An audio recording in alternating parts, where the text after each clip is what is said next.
Yo, what's up, everybody? I'm Marcus. I'm Ryan. And together, we are the Northwest Sports Fanatics. Back at you with a new video. Our favorite time of year. This time around, it's the NFC wildcard game preview and prediction. Number 5, Seattle Seahawks at 10-6 versus the number 4, Dallas Cowboys at the same record, 10-6. Hey, man, congrats to the Cowboys for turning it around and pulling out that NFC East division crown. Right. Also, congrats on the Seahawks for fighting their way through adversity to make it to the wild card round. Right. We got a lot of info with some breakdowns with statistics, keys to watch, keys to win the game, yes, and a lot more. So make sure you subscribe to our channel. And hit the thumbs up for your boy. So let's get into this game. So the Seahawks with the number 1 rushing offense versus the Dallas Cowboys and the number 5 rush defense. That's going to be a big key in this game. Yeah, it's definitely going to be a big key. But let's rewind it back, man. All right. We got to tell the story of the whole year. All right. All right. So I think the Seahawks, the earlier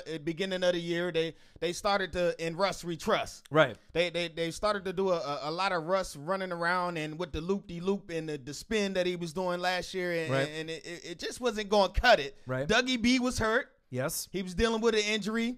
The running backs kept getting hurt. Yes. A rotation in and out. But then after a while, something finally clicked and what they started doing. Right. They started getting back to their roots, running the ball, and obviously playing great defense. NFL Week 3, the Seahawks and the Cowboys played each other. Yep. Seahawks won 24-13 at home. And if you remember in that game, Russell Wilson had 3 touchdown passes, but the MVP of the game was a player that's not on their team right now playing because he's hurt. Earl Thomas, one of the best safeties to ever play the game and suit up. Big fact. He had 2 big picks to pretty much seal the deal for them. Yeah, that was a nice drawn-out game.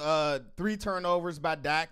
Zeke also had a crucial fumble as well. But that was way, way back when. And then when we go to the Cowboys side, they was sitting at 3-5. And everybody was, oh, my gosh, fire Garrett. Dak don't got it. What are we going to do? Jerry Jones is this, Jerry Jones that. And then now look at him. And just to do a little rewind, when the Seahawks got that win week 3, they were 0-2 going into that game. So that started to kind of get the wheels turning for the Seahawks and get back to their roots. So let's go over to some of the kind of rankings league-wide for both teams, all right? So Seahawks, offense, Cowboys, offense. Seahawks 18th in the league, which is kind of crazy. Cowboys 22nd.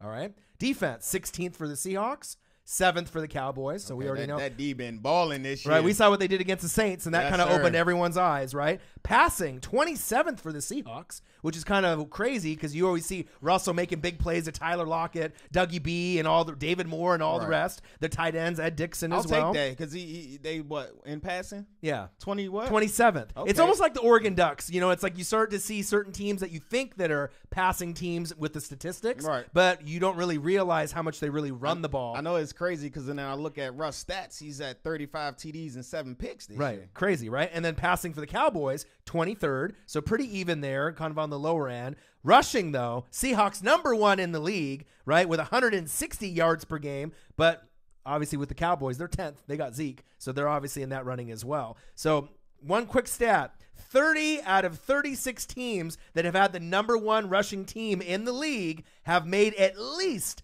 the divisional round. Wow, how many teams? 30 out of 36. Wow, that's obviously for the Seahawks. That's something to be kind of excited for. Right. But you are on the road playing in this tough environment. Hey, man, it's going to be tough. Like you said, the number 1 rushing offense, man, and that a lot of that goes to Mr. Chris Carson. Chris Carson. He finally fought off that injury bug that he was fighting last year as a rookie, and he stayed predominantly healthy throughout most of this year. Got a little bit banged up, and they had Mike Davis come in for a little bit. And then you had Penny still coming in as well. But he ended with 1,151 yards, 9 TDs, and 4.7 per carry. The best running back since Marshawn Lynch. Big facts. I mean, they've been looking for the guy that would be the man. We thought that he had flashes, but we just didn't know if he could stay healthy. But he stayed healthy enough to be able to get obviously the number 1 ranking. So points per game, Seahawks 26.8, Cowboys 21.2. Points allowed, 21.7 for the Seahawks.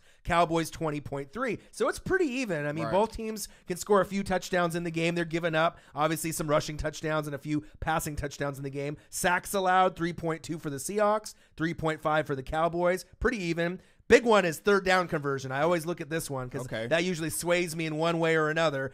38% for the Seahawks, 41% for the Cowboys. Wow. And that's a little like a kind of an eyebrow raise, like The Rock, just because you would think that the Seahawks, as great as Russell Wilson is in the fourth quarter, the best since he's entered the league in 2012. I don't mean to take your thing, Lillard, but fourth quarter in the NFL. Right. Russell Wilson is the best, right? Rush time. So, I mean, the percentages aren't that much of a difference. 3. But sometimes that's the difference between winning and losing the game in third down. Hey, man. The Seahawks, of course, on defense, they're led by who? Of course, Mr. Bobby Wagner. Yeah, one of the best in the league. Another Pro Bowl year, 138 tackles, 1 INT. Also, Mr. McDougal. With the Legion of Boom, it went boom this year. Yeah, it did. They blew it the hell up. Right. Besides, Earl was still the only holdover back there, but Mr. McDougal filled in admirably. I can't never say that word. Admirably. He did his thing this year. Right. And then also Frank Clark has actually had a pretty good season for the Seahawks as well. I was going to get to Frank Clark as well. He kind of, at a time, he kind of stepped up and was that vocal leader for that defense, man. He said, this ain't Sherman's D no more. This my D. Right. Well, also, too, if you think about once Michael Bennett left, the identity of the team with no Richard Sherman, Earl obviously, being injured, and then the rest of the Legion of Boom not being there, you kind of were wondering, all right, besides Bobby Wagner, who else was gonna be kind of that voice of the team to get him juiced up and get him going? And I think we found a couple guys that are stepping up at this point. He definitely stepped it up, man. So I'm interested to see how he's going to get after Dak Prescott. Right. Another key stat for me is rushing yards allowed. All right. So 113.2 for the Seahawks. Big one for Dallas with their 7th rated defense, 94.6. Wow. So, I mean, obviously, 5th rush defense, number 1 rushing offense. Something's got to give. Right? I mean, both teams have good running backs, but the difference is Zeke is top 5. Carson is not, but collectively with the guys that they have, with Davis and Penny and him, obviously they've accumulated the number 1 ranking. But as we know, defense wins championships, and it helps them win games. So it's going to be hard for them on the road to kind of get the same performance on the ground that they typically get with the 12th man in Seattle. Hey, and on the other side, man, the Cowboys, man, they got this quarterback, Dak Prescott. Right. Depending on who you ask, a lot of people are up and down about Dak. Me as a Redskin fan, I'm kind of biased. I ain't going to lie, man. But I do like great players. And Dak, he's working his way towards becoming a great player, even though it hurts me to say that. I know, right? I got to play him 2 times a year. Right. If you look at it, check out his stats. Yep. The guy's 32-17. All right? Winner. He's a winner. He's a winner, right? Dak Prescott, Andrew Luck, and Peyton Manning. Okay. Did you just hear that? Company I put his name with? Yeah.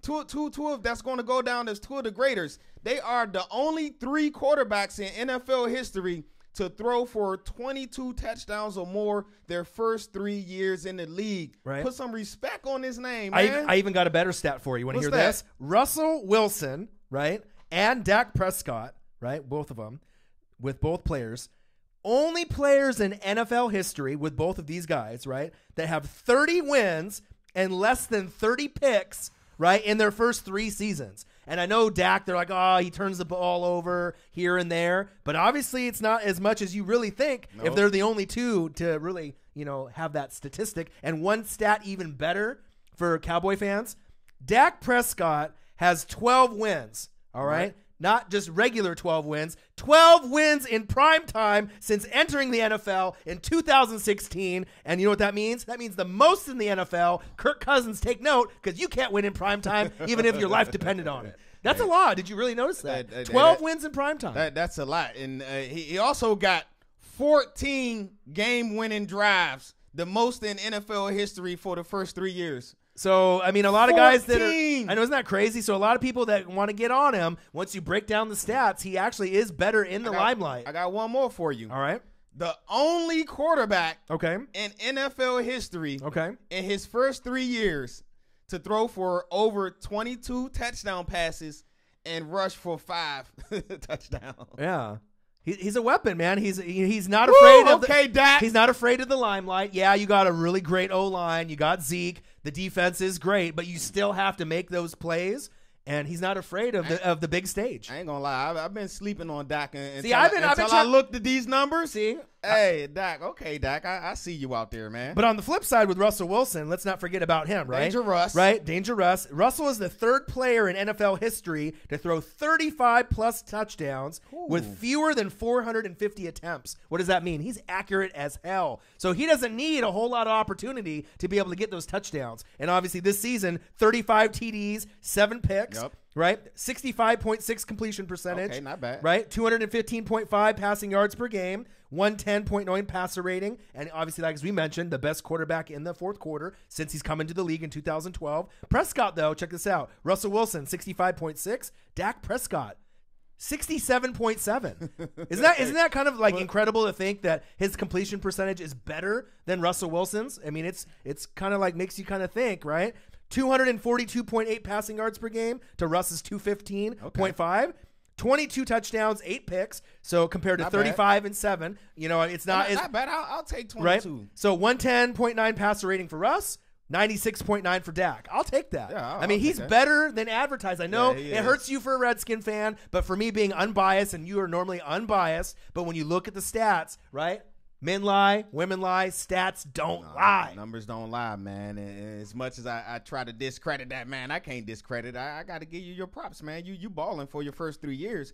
But they got another guy in that backfield as well that likes to eat it up. He liked to yum. Ezekiel Elliott. He had an amazing year as well. 1,434 yards rushing, 6 TDs. But one thing that I've noticed about Zeke this year, his first 2 years, 26 catches, 32 catches. I'm not sure if it was in that order, but 26, 32. Right. Last year, 77 catches. Yeah. He doubled his production, man. Yeah. He turned himself into a true weapon, and he looked at those other running backs and said, hold on. Anything you can do, I can do better. Right? So Zeke led the NFL in rush yards per game for the 3rd straight season, and he led the team in targets, I believe this year, 95. He had 77 receptions. I mean, that's really good numbers for a running back, and he's got good yak yards. Yep. He can juke, and so I think that's one big advantage, obviously, with Zeke. Carson's great, but Zeke is a little bit on the tiers of the running backs, a little bit better, up in the upper echelon, right? But we want to talk also about Amari Cooper. Cool. All right, Amari Cooper, a big stat that I want to throw out there. He averaged the most receptions, 5.9, and receiving yards per game, 80.6, of any player to change teams midseason since 1970. Wow. So if they're going to win this game, more than likely he is going to be a factor. X-factors could be him. It could be Jarwin, like we saw, the tight end last week, Cole Beasley. Yep. But there could be, obviously, him getting back in the loop because he hasn't hit pay dirt in the end zone in a little bit. So it may be this weekend. He has some pretty fucking awesome production since he came over from the Cowboys. Right. 53 receptions, 725 yards, 6 TDs.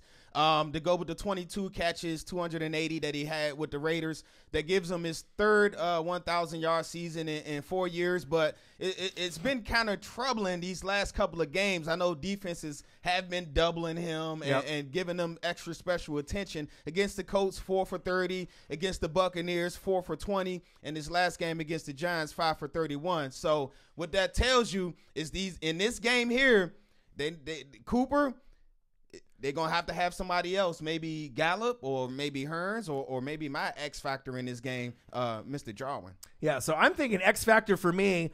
Obviously, I think they saw the tape with Jarwin. They saw what he could do. So I'm thinking it's going to be more than likely Cole Beasley. Maybe kind of a surprise, like Cole Beasley or maybe Michael Gallup. Like you said, that might be a guy that they're not really expecting to be able to get certain looks. They're going to show him attention. Because, Zeke will be able to find the end zone. Carson will probably be able to find the end zone himself as well, one time. But someone else is going to have to step up for him. Let's get to our picks real quick in this game. So, obviously, the Seahawks won 24-13 in Week 3. Yep.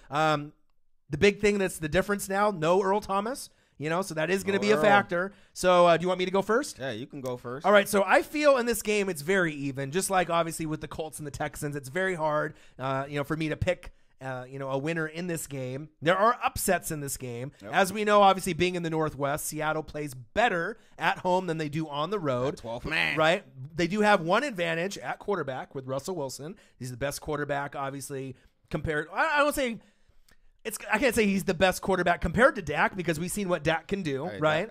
But I ain't sleeping on you no more, Dak. Right. So obviously, I feel it's one of those things. But home field advantage, right, can make a difference. So I think the Cowboys, obviously with no Earl Thomas being there, they have been on a nice little roll and a nice little win streak. Yep. Seahawks fans, don't hate me.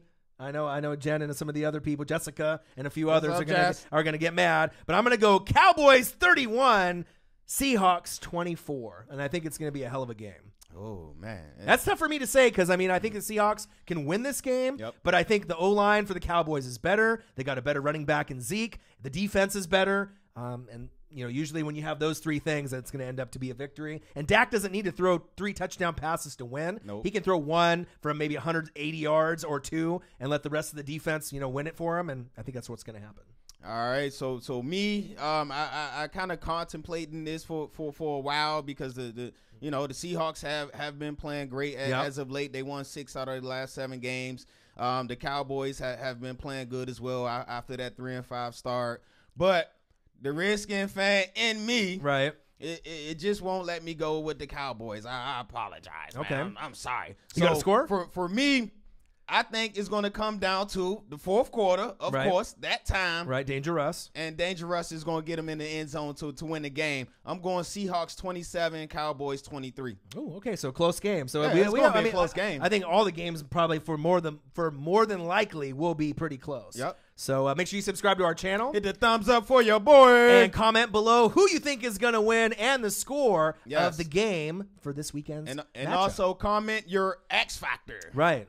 Cole Beasley, Michael Gallup, let us Jarwin. know. Do you have one for the Seahawks? For the Seahawks, the X factor for me is going to be. You know who mine is? I know their names, but I like saying numbers. Okay, 83. David Moore. That was mine. Yep. That was gonna be my X factor. So I think it is gonna be David Moore, someone that you're not really thinking that might get the ball. You know how good Lockett is. Yep. You know how good Doug Baldwin Dougie is. D. But David Moore is kind of like that sleeper, like Cole Beasley. If you just don't keep your eyes on him, he can slip away and get behind the defense and score. All right.